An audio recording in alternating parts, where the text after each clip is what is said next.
भगवन, पलक में भर के दिखा रहे हम, फलक से हम यही गा रहे।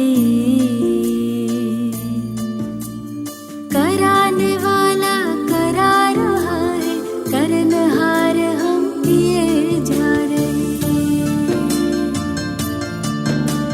झलक तुम्हारी ओ प्यारे भगवन,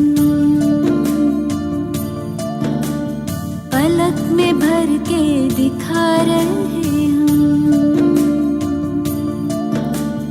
फलक से हम यही गा रहे। कराने वाला करा रहा है, करनहार हम किए जा रहे। करनहार हम किए जा रहे। ओ झलक तुम्हारी ओ प्यारे भगवन।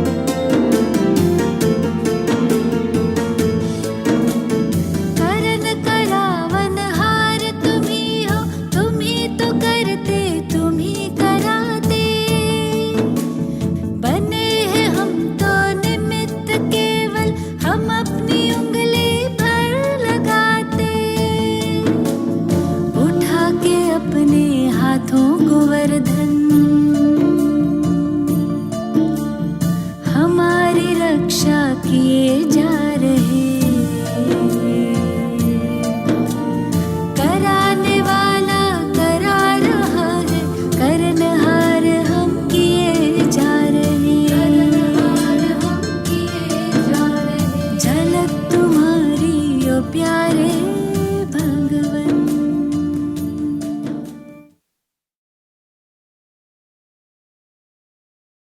ओम शांति। मधुबन में आते ही आप सबको क्या अनुभव होता? बाहर की बातें बाहर रह गई और जो बाबा के घर में खजाना मिल रहा, मन और दिल खुला हुआ है सारे खजानों को लेने के लिए। तो तुरंत ही जैसे कि बाहर की बातों का बोझ बाबा को दे दिया और बाबा ने प्यार से उसको स्वीकार किया और आप क्या बन गए? आप बन गए लाइट। तो पहली बात तो मैं ये कहेंगी कि आज बाबा ने निश्चय की कई बातें बताई, परंतु एक विशेष ये बात है, जब हम सचमुच दिल से मानते हैं कि वो सर्वशक्तिमान हमारा माता पिता है, वो ही ऑलमाइटी अथॉरिटी हमारा शिक्षक और सतगुरु है, तो आप सोचो कि इतनी बड़ी पर्सनालिटी के साथ हमारा पर्सनल संबंध है, तो उसमें हम कभी भी किसी बात में भारी रहें कैसे हो सकता? क्यों?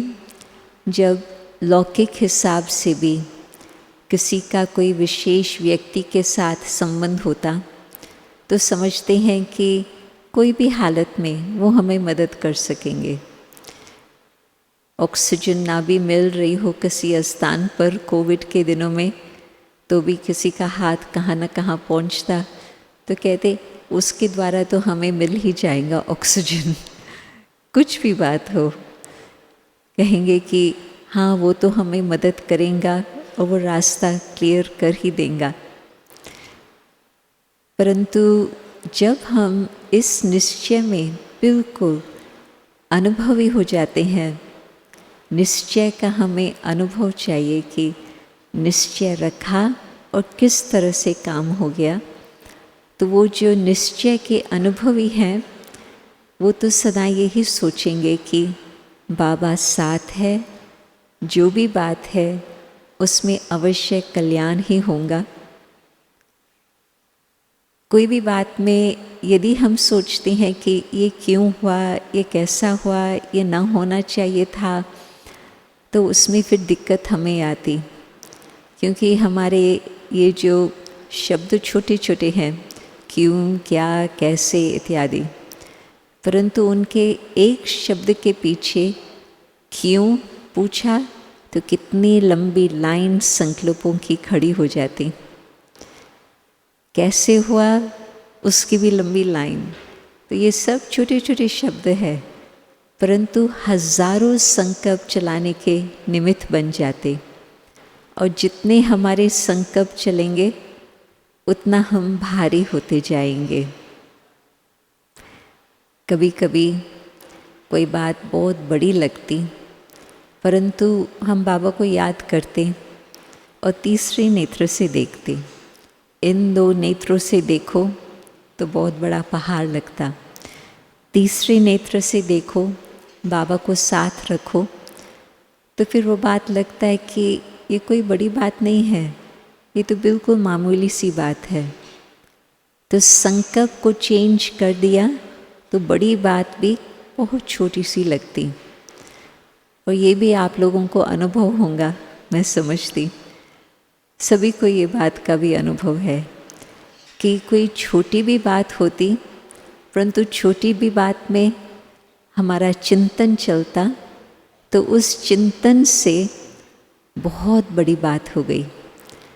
और बात थी बड़ी नहीं, बात थी बिल्कुल छोटी, परंतु बातें को सोचते सोचते सोचते मैंने ही उसका पहाड़ बना लिया। फिर मैं दूसरे को सुनाती हूँ तो उसको मैं रिपीट करती हूँ, वो पहाड़ और थोड़ा बड़ा होता।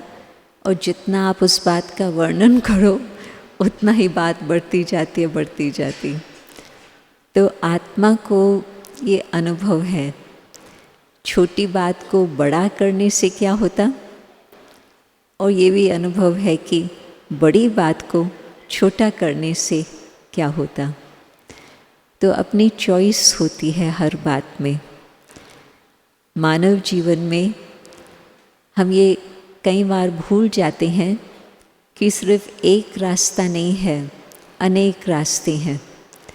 हम सोचते हैं कि जैसे घोड़े को वो ब्लिंकर्स लगाते हैं ना, क्योंकि वो इधर उधर देखेगा तो वो मूंझ जाएगा। तो उसको तो हम कहते कि बस तुम जिस रास्ते पर जो चलाने वाला है वो चलाए, अब उसी पर ही चलो, आगे पीछे न देखो। तो वो तो बाबा भी कहते हैं कि साइड सीन में डिस्ट्रैक्शन न हो। परंतु ये भी बात बाबा कहते, बुद्धि को बड़ा विशाल बनाओ। विशाल बुद्धि से बिल्कुल यहाँ क्या चल रहा, यहाँ क्या चल रहा और मुझे किस रास्ते पर चलना है, वो सब बातें सहज नज़र आती है। फिर हम जानबूझ करके समझ से अपना किस डायरेक्शन में मुझे चलना है वो हम चुन लेते हैं, फिर हम उस पर चल भी पड़ते हैं। कई बारी लौकिक हिसाब से कोई सोचता है कि ये गलत रास्ता है, मुझे इस तरफ नहीं जाना है, परंतु कार्य अकार्य अपने माइंड के ऊपर इतना कंट्रोल नहीं होता। अपने जीवन में बहुत प्रेशर महसूस करते, तो जानते हुए कि ये गलत रास्ता है तो भी उस रास्ते पर हम चल पड़ते और फिर उसका दुख सहन करना होता। परंतु ज्ञान में एक तो बाबा ने हमें दिव्य बेहद विशाल बुद्धि दी है, जिसमें हम सब तरफ के रास्ते से नतीजा क्या होता हम जान सकते हैं, समझ सकते हैं। फिर बुद्धि को बाबा ने इतना शक्तिशाली बनाया कि न सिर्फ राइट चॉइस हो, परंतु साथ ही साथ बाबा उसमें हमें इतनी ताकत देते हैं जो यहाँ वहाँ के आवाज़ हम न सुनकर, जो मेरा विवेक कहता है कि इस राह पर चलना है, मैं उस राह पर चल सकती। जिसको विल पावर आम तौर में कहते हैं, वो है बुद्धि की क्षमता अथवा बुद्धि की शक्ति। नहीं तो मन को चेंज करने में कितना टाइम लगता? 1 सेकंड लगता। अभी एक संकल्प आया, अभी दूसरा संकल्प आया, सेकंड से भी कम टाइम में माइंड हमारा फ्लक्चुएट कर सकता, कभी हाँ कभी ना, कभी मे बी, कभी यस, ये सब बातें चलती रहेंगी। परंतु बाबा ने जो बच्चों को वरदान दिया है दिव्य बुद्धि का, जन्म लेते ही दिव्य बुद्धि का वरदान की प्राप्ति होती, तो बुद्धि 1 सेकंड में बाबा को याद करे, ओम जो मम्मा कहती थी आज, ओम के अर्थ का अनुभव करें और फिर किस रास्ते पर मुझे चलना है वो पहले हम निर्णय ले सकते हैं, परख करके निर्णय लेते, और निर्णय करने के बाद वो शक्ति भी बाबा देता कि अब बच्चे कदम कदम उठाते चलो, आगे का रास्ता आपका क्लियर होता ही जाएगा।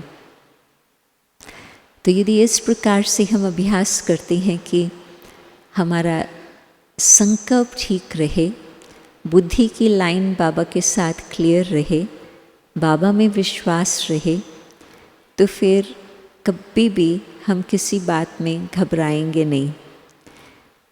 वेस्ट थॉट्स, नेगेटिव थॉट्स, साधारण थॉट्स, ये 3 बातें हैं जो आत्मा को भारी कर लेती।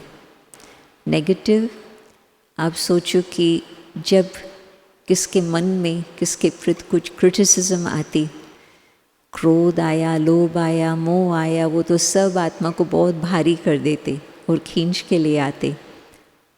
परंतु इतना भी ना हो, सिर्फ कोई क्रिटिसिज्म की बात आ गई, करेक्शन, जैसे आज बाबा कहते थे, किसके प्रति कुछ करेक्शन, ये आत्मा तो बहुत अच्छी है, परंतु ये बात थोड़ी समझ जाए तो, परंतु कैसे वो आत्मा समझेंगी? अपने पुरुषार्थ अनुसार वो भी आत्मा मुरली सुन रही है तो सब बातें वो जानती भी है, परंतु उस घड़ी कोई भी कारण से कुछ भी उसका कैसे भी व्यवहार हो, परंतु बाबा ने बहुत अच्छी बात कही है, आप बच्चों के मन में उसके प्रति शुभ भावना, शुभ कामना हो और कोई बात न देखनी है न सुननी है, तो उसको भी वो वाइब्रेशंस जो आएंगे उसको भी मदद मिलेंगी अपने में परिवर्तन लाने की। आपने अपनी स्थिति को ऊंचा बना के रखा तो आपको तो लगेगा कि बाबा मेरे साथ है, बाबा मुझे खूब मदद कर रहा है, परंतु प्रैक्टिकल वो बात भी ठीक हो जाएंगे। शुभ भावना, शुभ कामना से अपने मन की स्थिति को ऊंचा बनाकर रखने से, परंतु साथ ही साथ दूसरी आत्मा को भी सीखने को मिलेगा, क्योंकि वो एक्सपेक्ट कर रहे थे कि हम अपने मुख से कुछ नेगेटिव शब्द बोलेंगे और हम कुछ नहीं बोला। हमने उनको प्यार की दृष्टि दी और जो कुछ बोला बहुत पॉजिटिव रीति से बोला, तो उनके दिल को भी जीत लिया, परंतु उनके मन में भी ये पक्का निर्णय हो गया कि हाँ, मुझे इस बात पर ध्यान देना आवश्यक है। ऐसे कई आपके सामने भी एग्जाम्पल्स हुए होंगे, आपने शुभ भावना रखी और उस आत्मा को मदद मिली, आपने करेक्शन दिया, बिल्कुल शांति से करेक्शन दिया, परंतु दिया तो करेक्शन, और वो आत्मा फिर आपके नज़दीक ही नहीं आती। तो ये सब बातें जो अनुभव की बातें हैं, बाबा कहते हैं कि इन सब को बिल्कुल उस अनुभव के आधार से आप आगे बढ़ते चलो। तो मुझे लगता है कि आज का जो समय चल रहा है, विशेष बाबा ने इशारा जो दिया है कि डबल लाइट रहने का, तो एक तो हमें अपने मन को लाइट रहने के लिए बिल्कुल जो मेरे काम के संकल्प नहीं है उन सबको समाप्ति। आप सोचो कि इंसान में इतनी तो समझ है जो कहाँ कचरा देखता तो कचरा उठा करके अपने जेब में नहीं रखते। कोई ऐसे करेगा? आपने देखा कुछ कचरा है तो आप क्या करेंगे? या तो आप उठा करके उसको कचरे के डब्बे में डालेंगे, या तो कहेंगे कि हाँ जो सफाई करने वाले हैं उसको देख लेंगे। कोई ऐसा व्यक्ति नहीं है यहाँ जो उस कचरे को उठा करके अपने जेब में डाले या अपने हैंडबैग में डाले। तो किसी का अवगुण है तो वो बेचारा चाहता है कि मैं उस अवगुण से मुक्त रहूं, तो वो उस कचरे को निकालने की कोशिश कर रहा है। और हमारे बुद्धि ने उसके पुरुषार्थ को नहीं देखा, उसके अवगुण को देखा। अवगुण है करेक्ट, परंतु वो खुद भी पुरुषार्थ कर रहा है उस चीज़ को परिवर्तन करने लिए, और हम उस पर कमेंट करेंगे कि ऐसा क्यों, ऐसे नहीं होना चाहिए। तो उसको मैंने हिम्मत दिलाई या और ही उससे हिम्मत हराई। तो जब हम उसको देखते हैं कि पुरुषार्थ तो कर ही रहा है, और हम बोलें या न बोलें, परंतु मन से हम उस आत्मा को अपनी शुभ भावना, शुभ कामना देवें, तो थोड़े समय के अंदर भी वो आत्मा का भी परिवर्तन हो जाता।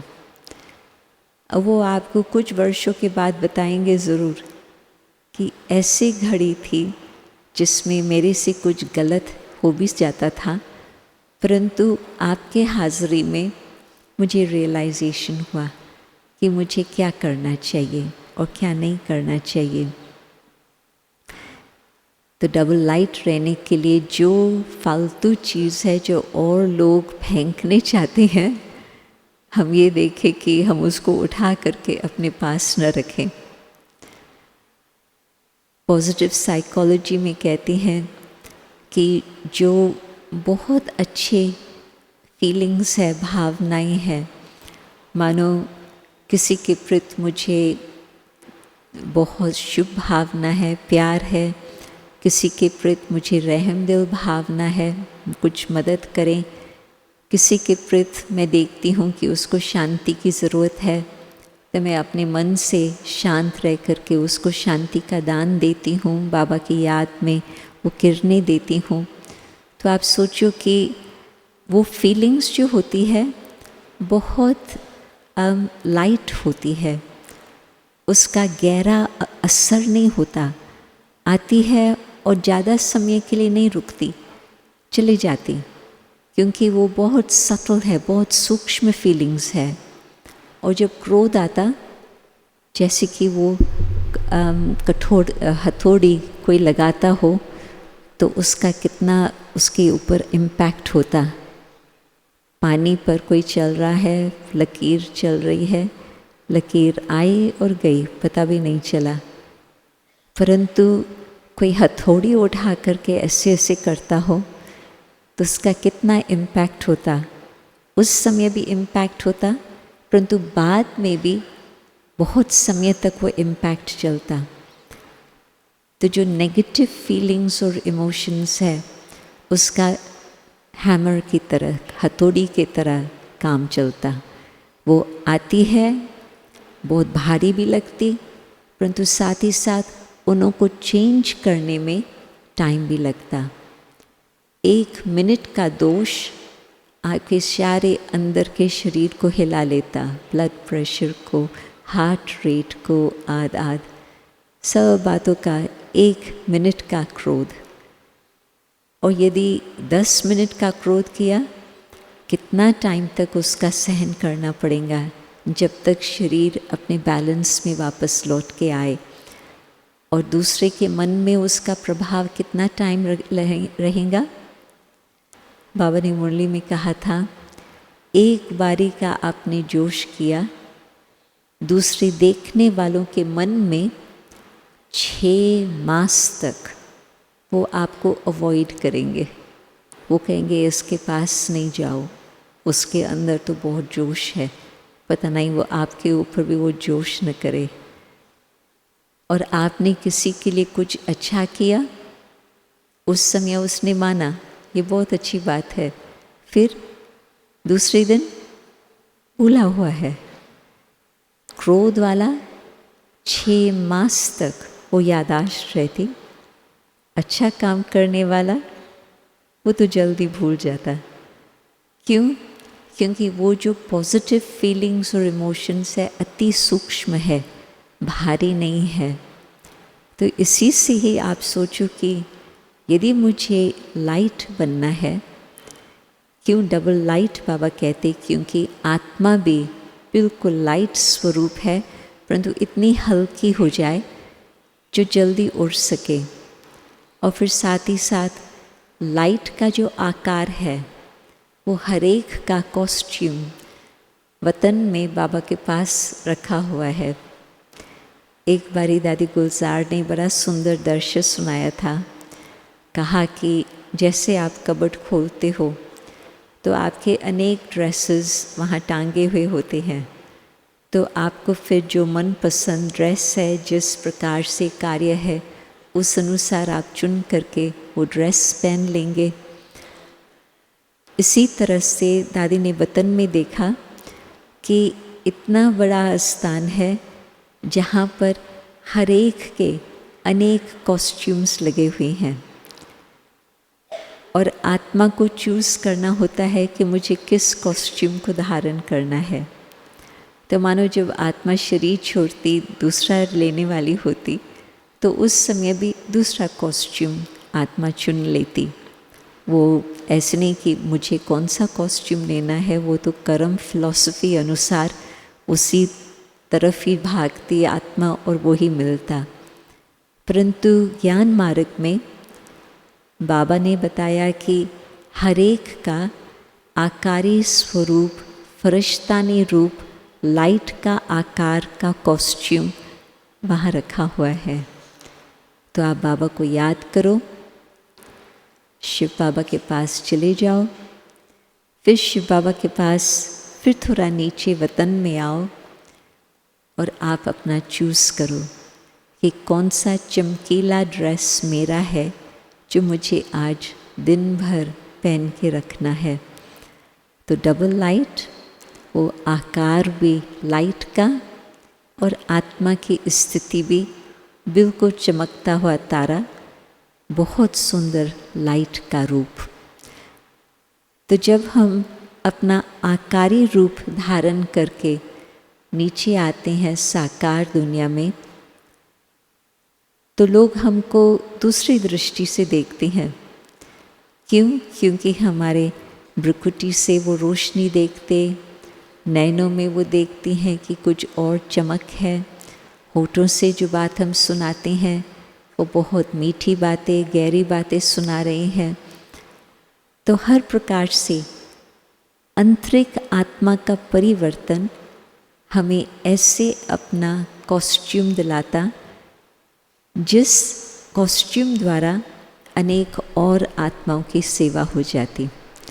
सोचना नहीं पड़ता कि कैसे सेवा करें, क्या उनको बोले, नहीं, उस अनुभव में चले जाते और फिर एक नेचुरल रीति से अनेक आत्माओं को सुख देने का कार्य शुरू हो जाता। तो भाषण की बात नहीं है, क्लासेस की बात नहीं है, ये है अपने अभ्यास की बातें।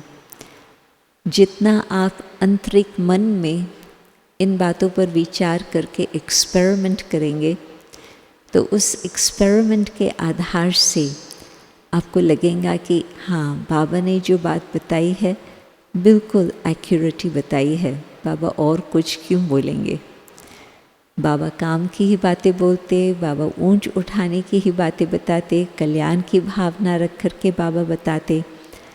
तो हम ऐसे अपनी स्थिति बना कर रखें जो बिल्कुल हम सब बातों से पार, जैसे आज बाबा ने अव्यक्त इशारे में कहा, बातें यहाँ नीचे रह जाएंगी और हम उड़ के ऊपर बाबा के पास पहुँच जाएंगे। परंतु रास्ते चलते हुए भी हमारी सेवा होती ही रहेंगी। जब विदेश की सेवाएं शुरू हुई, लगता था कि बहुत कठिन धरनी है और थी भी उस समय, परंतु दादी प्रकाश मणि का संदेश आया भारत से। जब बाहर के परिस्थिति अनुसार अभी तक दरवाजे सेवा के नहीं खुलते हैं, आपके अंदर जो कुछ समाया हुआ है आप उसका अनुभव भी करो और साथ साथ फिर उस आधार पर अन्य आत्माओं की सेवा कर सकेंगे। तो कोई चाबी होती है कोई भी बात को सहज करने के लिए, तो बाबा ने हमें कौन सी चाबी दे दी है? 2 चाबी दे दी है। एक तो कहो दिल से बाबा, और दूसरा अपनी ब्रुकुटी का बटन दबा लो ताकि आत्म स्मृति के द्वारा आपको एक नए प्रकार का अनुभव हो। बाबा को भूल जाते हैं, फिर यहाँ वहाँ घूमते रहते हैं कि हमको कोई मदद करे, मुश्किल। बाबा ने बहुत अच्छा एग्जाम्पल बताया था कि पानी आप डालो रूट्स को तो वो सब तरफ पहुँच भी जाता और आपको फिर मीठा फल भी मिल जाता। यदि शुरू में ही आप पानी देंगे पत्तों को, तो पत्तों को पानी सवेरे से रात्रि तक बेशक देते रहो, तो जितना भी उस पत्ते को पानी मिला अंदर कहाँ तक पहुँचा वो तो मामूली सा। परंतु बीज के साथ संबंध रखो और बीज योगी और हम सहयोगी बने, तो फिर बाबा के द्वारा जिसके साथ जो काम की बात है, जैसे झाड़ धीरे धीरे खुलता जाता, तो परम धाम से नीचे आओ, वतन में आओ, तो वहाँ भी आप देख सकेंगे कि जो आपके दैवी घराने के परिवार वाले हैं वो भी अपने चमकीले कॉस्ट्यूम में कैसे तैयार बैठे हैं आपका स्वागत करने अथवा आपको मदद करने के लिए। हम भूल जाते हैं कि जिसके साथ हमारा संबंध है वो सचमुच सारे वृक्ष का वृक्षपति है, सारे वृक्ष का बीज रूप है। बीज के साथ मेरा संबंध हो गया तो मुझे और सब के लिए मेहनत कुछ नहीं करनी है, फिर अपने आप ही आराम से बातें चल रही है, सेवाएं भी होती रहेंगी। परंतु मेन बात तो पहले ये ही कि कहाँ तक हमने बाबा को पहचाना, बाबा में निश्चय किया, और फिर उस अनुसार कहाँ तक हम जो बाबा की बातें हैं वो सब श्रीमत को बुद्धि में रख करके समझ करके फिर हम उस अनुसार आगे चलते हैं। हमें फिर कभी भी ये संकल्प नहीं आता कि अभी आगे क्या होगा। हमको जब दादी जी का ये पत्र आया था, बाहर की सेवा हो या न हो, अपना काम है बाबा के साथ योग लगाना। और ये तो आपको मालूम है कि स्व की सेवा से अपने आप ही जो परिवर्तन होगा उस द्वारा और आगे सेवा होंगी। मुझे ज्ञान में चलते हुए बाबा की पहचान बचपन से थी, परंतु ज्ञान में चलते हुए अप्रैल 68 से ही था और ये है अगस्त 69। उस बीच में बाबा अव्यक्त हो गए, उस बीच में फिर अव्यक्त बाप दादा ने मुझे वापस लंदन भेजा सेवा अर्थ, तो उन दिनों की ये बात है। और फिर तो जो वो योग तपस्या का हमने चांस लिया, उस आधार पर मैं देखती हूँ कि फिर स्टेप बाय स्टेप बाबा का जो प्लान था वो हम देखते रहे। डेलीगेशन आई, सेवाएं शुरू हुई, फिर दादी जान के आए, फिर तो सेवा का बहुत विस्तार हो गया। फिर तो दादी ने 40 वर्ष के अंदर पहले जो विश्व में सिर्फ 2 स्थान थे, एक लंदन में और एक हांगकांग में, और वो भी बिल्कुल छोटे छोटे स्थान थे, बिल्कुल छोटे। और दादी ने 40 वर्ष के अंदर, दादी तो कहेंगे बाबा ने किया और बाबा कहेंगे हाँ परंतु बच्ची तो निमित्त बनी, तो 120 देशों में सेंटर स्थापन हो गए। कैसे?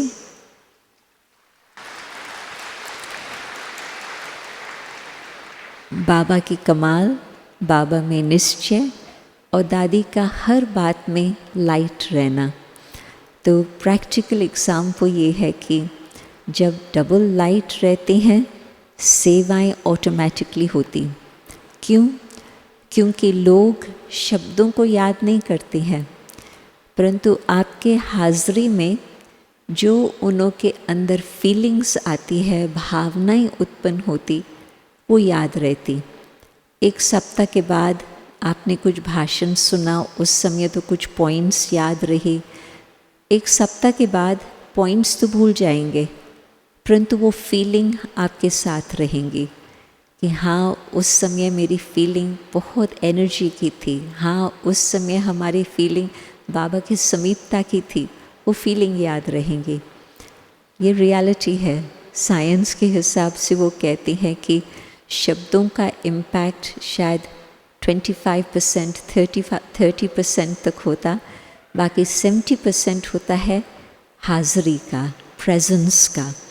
तो हर एक जो भी बाबा के बच्चे हैं, हर बात का अनुभव करके निश्चय के फाउंडेशन को बहुत मजबूत बनाए। तो फिर आप सोचो कि आपके चेहरे की रौनक किस प्रकार से होंगी, आपका चलन किस प्रकार से होगा। आप किसी को कहेंगे कि हाँ, हम तो परमात्मा की संतान है, आपको वो देखेंगे कि आप ये जो शब्द कह रहे हैं, क्या आपके चेहरे से, आपके चलन से वो रियलिटी नज़र आती है या नहीं।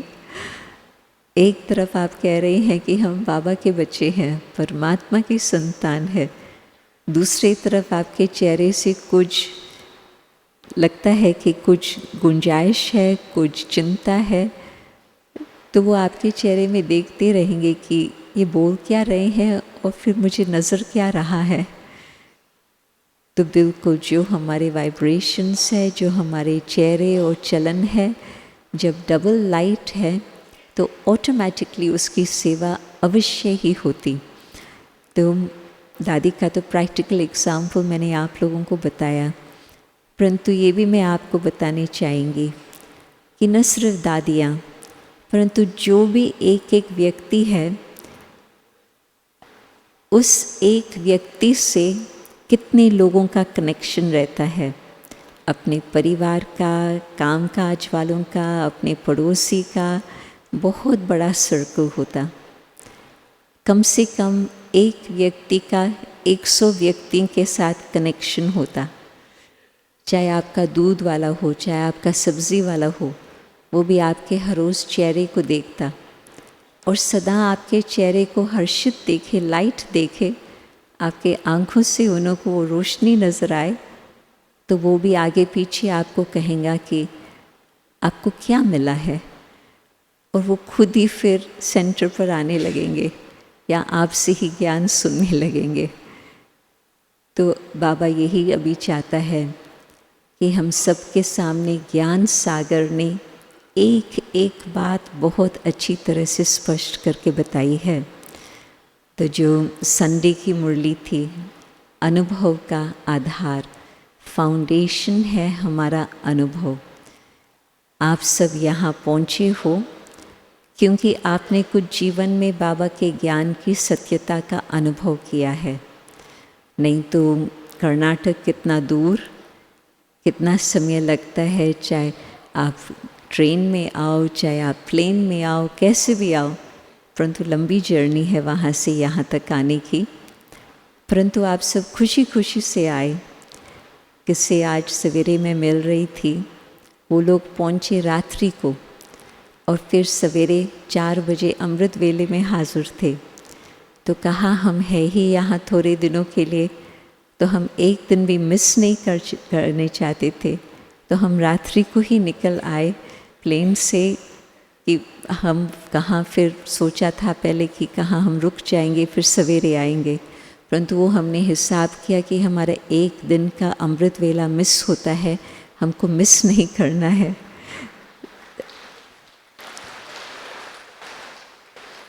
तो जब प्राप्ति होती है तो प्राप्ति से जो हमारे विचार चलते हैं अलग प्रकार के चलते हैं।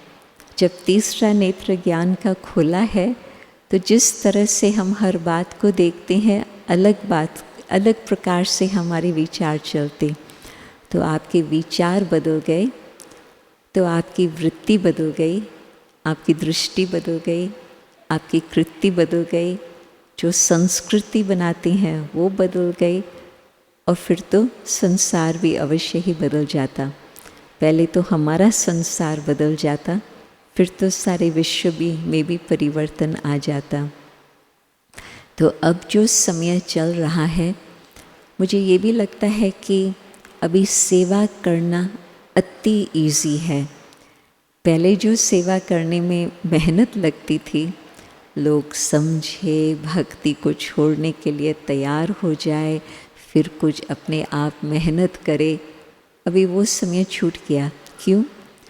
क्योंकि वो देख रहे हैं कि समय जो चल रहा है बहुत नाजुक समय है।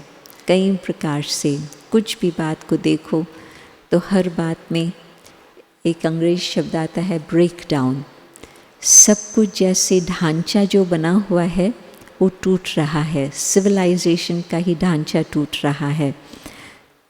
ऐसे समय पर लोग अपने आप ही सोचने लगते हैं कि इसका हल क्या, इसका सलूशन क्या हो सकता।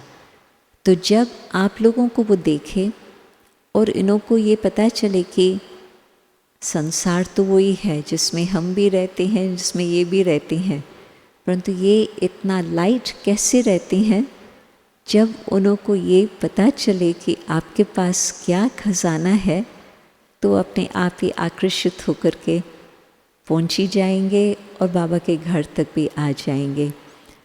तो समय अनुसार बहुत सहज है सेवा करना, क्योंकि अंदर के विश्वास की बात नहीं है कि कलयुग जा रहा, ये आंखों देखने की ही बात है कि कलयुग अब समाप्ति की घड़ियों तक पहुंच चुका है। उसके बाद क्या?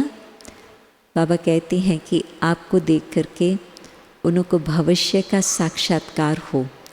कैसे?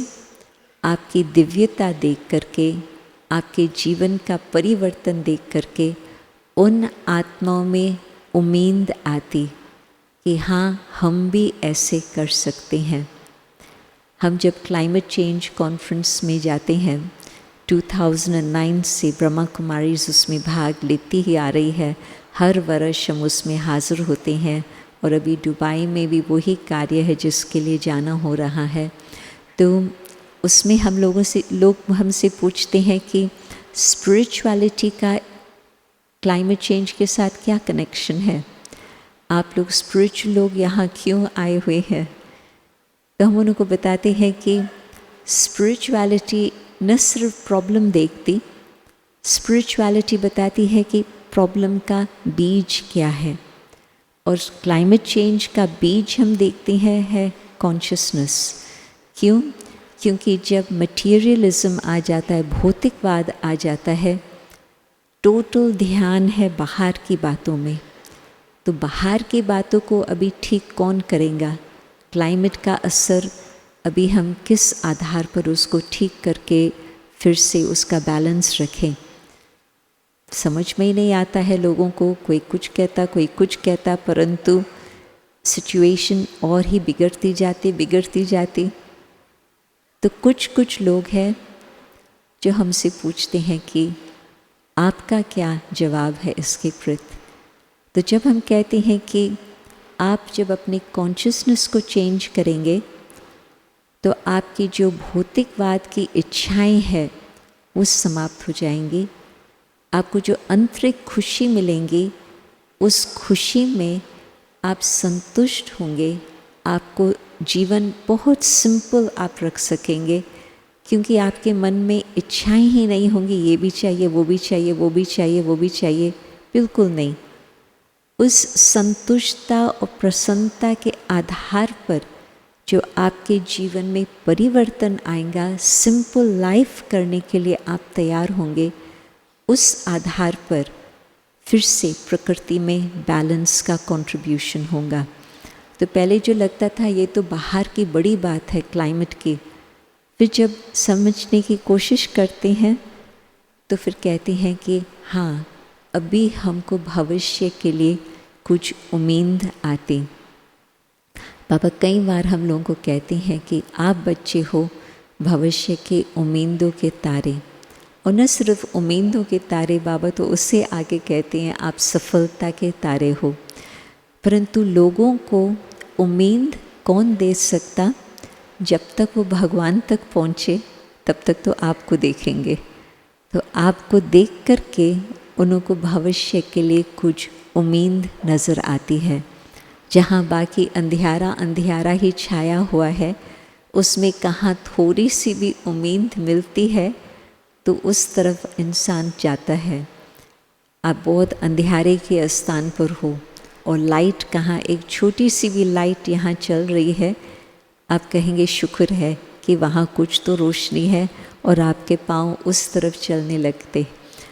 इसी तरह से कलयुग के समय कभी हम अपनी वैल्यू को इतना नहीं समझते हैं जितना बाबा हमारी वैल्यू रखते, परंतु हम भी अपने को उस वैल्यू से देखें और फिर साथ साथ हम ये सोचें कि हमारी जीवन ही अन्य आत्माओं को रोशनी देने वाली है।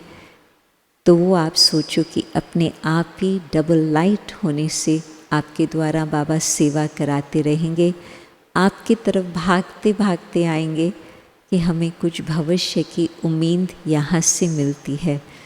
और फिर तो जो बाबा को कार्य कराना है बाबा तो सबके द्वारा कराते।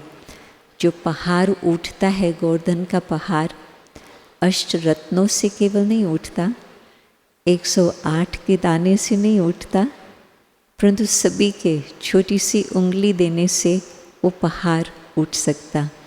तो अब जो समय है बाबा हर एक को आगे बढ़ाने चाहते हैं कि अब जितना भी पुरुषार्थ करने चाहो बाबा पूरा मददगार है। मैं एक कदम आगे रखूं, बाबा 1000 गुना मदद हमें करेगा। तो हम अपने में वो उम्मीद रखें कि हाँ, जो बाबा चाहता है मैं कर सकती, और मैंने अपना संकल्प रखा। आप कोशिश शब्द कहेंगे तो कमज़ोरी आ जाएंगी। कोशिश में पहले से ही एक डाउट होता है, पता नहीं कर सकेंगे या नहीं कर सकेंगे।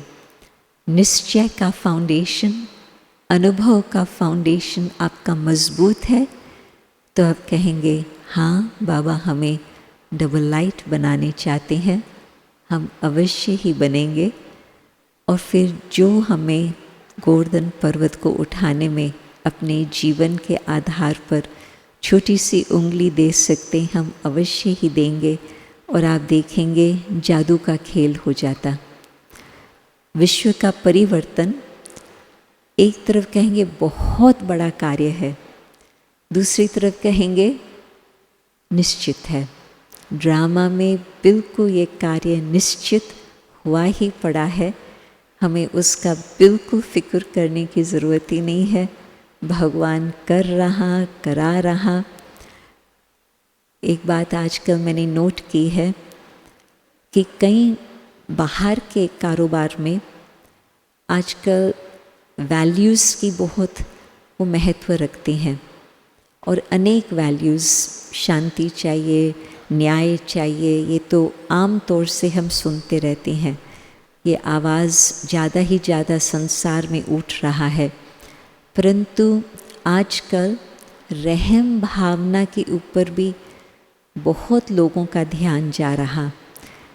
क्योंकि रहम दिल बाप का ये जो कार्य चल रहा है, भगवान कल्याणकारी है, रहम दिल है, सबके ऊपर रहम करके सबको घर ले जाने के लिए आए हैं। तो ये कितना बड़ा रहम का कार्य है, परंतु बाबा कहते ड्रामा अनुसार अवश्य ही होगा। तो उसमें भगवान भी बिल्कुल वही एक संकल्प रखता, मुझे विश्व का परिवर्तन करना है, परंतु बाबा उस बीच में हमें चांस देता है भाग्य बनाने का कि आप डबल राइट रहो, अपने राइट संकल्प से, राइट स्थिति से, राइट संबंध से, तो फिर बाबा आपको भी निमित्त बनाता है ऐसे श्रेष्ठ कार्य में सहयोग देने का, अपना भाग्य बनाने के लिए। तो आपके अब के जीवन में भी लाइटनेस आपको बहुत मदद करेंगे, परिवार में वो आपको देखते हैं, चिंता है किस बात की, तो वो आपको रिमाइंड करते हैं, आज आप सेंटर पर गए थे, आज आपने मुरली सुनी थी। कई स्थानों पर युगल एक दो को याद दिलाते हैं या बच्चे अपने माँ बाप को याद दिलाते हैं, आज बाबा ने क्या कहा। परंतु आप बाबा की बातें बुद्धि में रख करके और बातें फ़िक्र को छोड़ देंगे तो फिर वो कहेंगे कि हाँ, आप सेंटर से आते हैं तो आपके चेहरे को देख करके हमें भी खुशी होती। तो फिर वो पहले तो वो बात देखेंगे परंतु फिर आने भी लगेंगे। परंतु ये जो रहम भावना की बात है, कंपैशन की बात है, मैं क्यों ये कह रही हूँ, क्योंकि थोड़े दिन पहले मुंबई में कॉन्फ्रेंस था कि रहम भावना का बिजनेस के साथ क्या संबंध है। 5 साल पहले कोई ये पूछता था प्रश्न कि रहम भावना का बिजनेस के साथ क्या संबंध है, कहते ये तो बिल्कुल अलग टॉपिक है। आजकल पब्लिक में ये टॉपिक उठा रहे हैं। और फिर दूसरा, क्लाइमेट चेंज में भी फिर वो पूछ रहे हैं प्रश्न कि क्लाइमेट चेंज में कंपैशन का क्या रोल है। तो मैं क्यों ये बात कहती, लोगों के अंदर भावनाएं बदलती गई है। लोगों के अंदर अभी बाबा उनको टच भी कर रहा है, बाबा को अपना कार्य पूरा करना है और जल्दी पूरा करना है। इतना समय से बाबा ऊपर बैठे इंतज़ार कर रहे हैं, तो बाबा उन्हों के बुद्धियों को भी टच कर रहे हैं। वो प्रश्न पूछते हैं, बाबा के बच्चों के पास उसका उत्तर है, उन्हों के पास उत्तर नहीं है, बाबा के बच्चों के पास उत्तर है। तो आप भी डबल लाइट रहेंगे तो बाबा की जो बातें हैं वो आपको टच होती रहेंगी और आपके द्वारा उन्हों को उत्तर मिलता रहेगा। तो समय की बलहारी, बाबा की बलहारी कि हम सबको भाग्य मिल रहा है और आगे भाग्य बनाने का। ओम शांति।